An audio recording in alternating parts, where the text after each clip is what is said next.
Direk Kathy Garcia binunyag ang kanyang mga sinabi sa Kathniel matapos ang breakup. Inamin ng box office director na si Kathy Garcia Sampana na nalungkot din siya sa paghihiwalay ng celebrity couple na sina Daniel Padilla at Catherine Bernardo. Naitanong kay Director Kathy Garcia ng isang entertainment reporter kung ano ang kanyang naging reaksyon sa kumpirmadong paghihiwalay ng dalawa na matapos ang kanilang 11 taon na relasyon. Ayon kay Direk Kathy, wala naman sigurong hindi nalulungkot sa hiwalayan ng dalawa.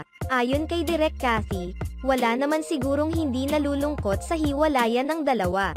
Gayunpaman, ipinahayag niya na wala siyang kinikilingan nin-o-man kina Daniel Padilla at Catherine Bernardo dahil pareho umano niyang mahal ang dalawa. Ipinunto pa nito na hindi na niya kailangan pang kumampi sa isang panig dahil malalaki na rin naman ang dalawa at alam naman umano niya na malalampasan ng mga ito ang kanilang pinagdadaanan ngayon.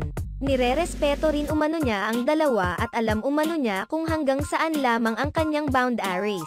Ipinahayag din ni Direk Kathy na naroon lamang umano siya sakaling kakailanganin siya ng dalawa. Hindi rin umano siya magmi-meddle sa mga gagawin desisyon ng dalawa dahil malalaki na ang mga ito at kung kailangan naman siya ay tiyak na kusang lalapit sina Catherine at Daniel sa kanya. Isa si Direk Kathy Garcia sa mga taong nakasaksi kung gaano nag-mature sina Catherine Bernardo at Daniel Padilla pagdating sa pag-arte sa harap ng kamera. Isa rin siya sa mga taong nakasaksi sa mga pinagdaanan ng dalawa at kung paano nag-grow ang kanilang relasyon. Hanggang ngayon ay naaalala pa rin umano niya ang unang pagkakataon na nakatrabaho niya ang tambalan ni na Catherine Bernardo at Daniel Padilla noong 2012 sa kapamilya hit series na Got to Believe. Nasundan naman ito ng ginawa ni na Catherine at Daniel ang remake ng Pangako Sa'yo noong 2015 to 2016, at La Luna Sangre noong 2017, hanggang sa 2018. Pumatok rin sa takilya ang mga pelikula ng tambalang Kathniel na The House of Us at She's Dating the Gangster. I want Catherine Bernardo to explore acting outside their love team Kathniel. Ever since she was paired to Daniel, her projects are limited with him.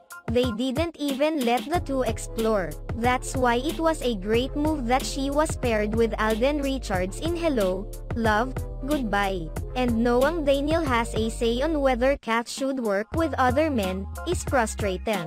She can now work with others without limitations.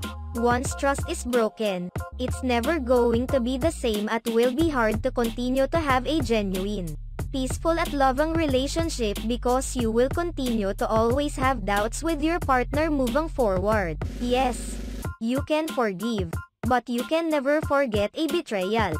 Salamat sa inyong panunood sa aming video.